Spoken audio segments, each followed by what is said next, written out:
Gold, trusted gold buyers. మీరు తాకట్టు పెట్టిన బంగారాన్ని విడిపించి ఈ రోజు ఉన్న మార్కెట్ ధరకు కొనబడును.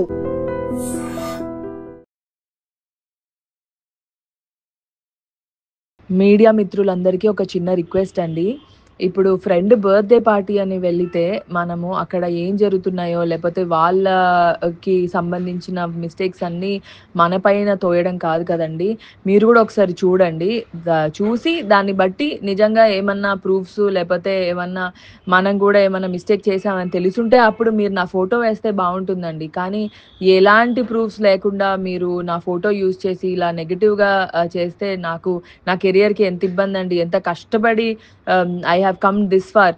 ఇది బర్త్డే అంటే ఇప్పుడు మీరు కూడా ఎవరి బర్త్డే అయినా పిలిస్తే మీ ఫ్రెండ్స్ బర్త్డే అంటే వెళ్తారు. ఇప్పుడు నా ఫ్రెండ్ అంటే ఎవరో అనుకొని వెళ్ళకుండా కాదు కదా. ఆ అమ్మాయి మంచి షీఈస్ గుడ్ నో.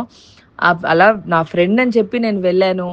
అలా అక్కడ జరిగిన సిచ్యువేషన్స్కి నేను బాధితురాల్లాగా ఇప్పుడు నా ఫోటోని మెయిన్గా ఇలా ఫోటో పెట్టి మరి చేయడం తప్పండి. మీరు మీ ఫ్రెండ్స్ బర్త్డేకి వెళ్తారు కదా, అక్కడ జరిగిన మిస్టేక్స్కి మీరు బాధితులు అయిపోతారండి. అలా కాదు కదా. కొంచెం మీరు ఒకసారి చూసి నా ఫొటోస్ యూజ్ చేయకండి please. It is very bad. నాకు ఇబ్బంది అవుతుందండి. ప్లీజ్. Thank you. మీడియా మిత్రులందరికీ ఒక చిన్న రిక్వెస్ట్ అండి.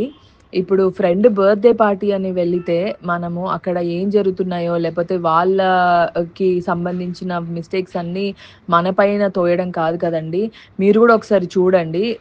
చూసి దాన్ని బట్టి నిజంగా ఏమన్నా ప్రూఫ్స్ లేకపోతే ఏమన్నా మనం కూడా ఏమన్నా మిస్టేక్ చేసామని తెలుసుంటే అప్పుడు మీరు నా ఫోటో వేస్తే బాగుంటుందండి. కానీ ఎలాంటి ప్రూఫ్స్ లేకుండా మీరు నా ఫోటో యూజ్ చేసి ఇలా నెగిటివ్గా చేస్తే నా కెరియర్కి ఎంత ఇబ్బంది అండి. ఎంత కష్టపడి I have come this far. ఇది బర్త్డే అంటే ఇప్పుడు మీరు కూడా ఎవరి బర్త్డే అయినా పిలిస్తే మీ ఫ్రెండ్స్ బర్త్డే అంటే వెళ్తారు. ఇప్పుడు నా ఫ్రెండ్ అంటే ఎవరో అనుకొని వెళ్ళకుండా కాదు కదా. ఆ అమ్మాయి మంచి షీఈస్ గుడ్ నో. అలా నా ఫ్రెండ్ అని చెప్పి నేను వెళ్ళాను.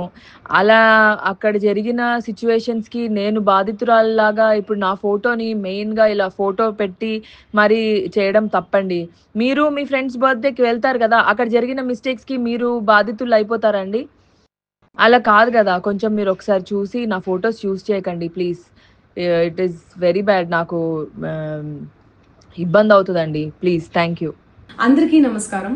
నిన్న ఏదైతే నా బర్త్డే పార్టీ జరిగిందో ఒక చిన్న ఇంట్లో పార్టీ లాగా, ఒక ఫ్యామిలీ ఫంక్షన్ లాగా జరుపుకోవాలన్న ఒక ఉద్దేశంతో ఆ రిసార్ట్లో మా అమ్మా నాన్నల కోరిక మేరకు మా అమ్మా నాన్నలతో కలిసి మా ఫ్యామిలీ మెంబర్స్తో కలిసి నేను జరుపుకోవడం జరిగింది.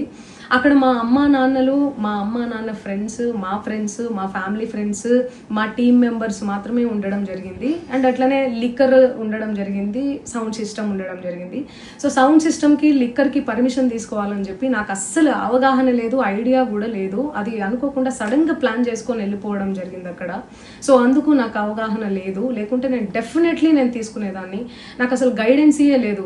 ఎవరైనా గైడ్ చేసినా కూడా నేను పర్మిషన్ తీసుకునేదాన్ని. లేకపోతే నేను ఎందుకు ఇలా తెలిసి చెయ్యను కదా. సో ఇదంతా ఇలా తెలిసి అయితే నేను తప్పు చేయలేదు, తెలియకుండా ఇది జరిగిపోయింది. అండ్ అక్కడ లోకల్ లిక్కర్ తప్ప అసలు వేరే ఏ ఇతర పదార్థాలు, మత్తు పదార్థాలు కానీ వాడడం అసలు జరగలేదు. అక్కడ దొరకలేదు కూడా, పోలీసులు సెర్చ్ చేసినా కూడా. అండ్ అక్కడ ఎవరికైతే పాజిటివ్ వచ్చింది అని చెప్పి పోలీసులు చెప్తున్నారో ఆయన ఎక్కడో ఒక చోట తీసుకున్నాడు, ఎప్పుడో తీసుకున్నాడు అని చెప్పి తేలిందని చెప్పి పోలీసులే చెప్పారు. అండ్ అది ఇన్వెస్టిగేషన్ కూడా జరుగుతుంది. మేము కూడా పోలీసులకు కోఆపరేట్ చేస్తున్నాము.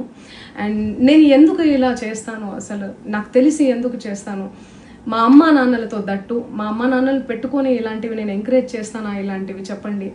అండ్ ఒక రోల్ మోడల్గా, ఒక ఇన్స్పిరేషనల్గా ఉండాలని అనుకుంటాను, కానీ నేను ఇలా ఎందుకు నేను చేస్తాను. సో ప్లీజ్ దయచేసి మీడియా మిత్రులకు నా విన్నపం ఏంటంటే ఆధారాలు లేని అభియోగాలు నా మీద అస్సలు మోపద్దు ప్లీజ్. నిజంగా ప్రస్తుతం ఉన్నటువంటి సమాజం దేనికి ప్రయారిటీ ఇస్తుంది? ఆర్థిక సంబంధాల చుట్టూ మాత్రమే తిరుగుతుంది. మళ్ళీ ఎన్నికలంగానే చాలా విరక్తి కలుగుతాం. మంచి అనిపిస్తుంది కదా. లేడీస్ కూడా ఛాలెంజింగ్ జాబ్స్ చేసినప్పుడు చాలా బాగుంటది. ట్రాఫిక్ అసిస్టెంట్స్ గా నియమించిన ట్రాన్స్జెండర్స్ అందరితో సాల్యూట్ చేయించుకుంటున్నారు. ఫుడ్ డెలివరీ ఇవ్వటానికి వెళ్ళినటువంటి డెలివరీ బాయ్ అనిల్ పై కళ్ళ ముందు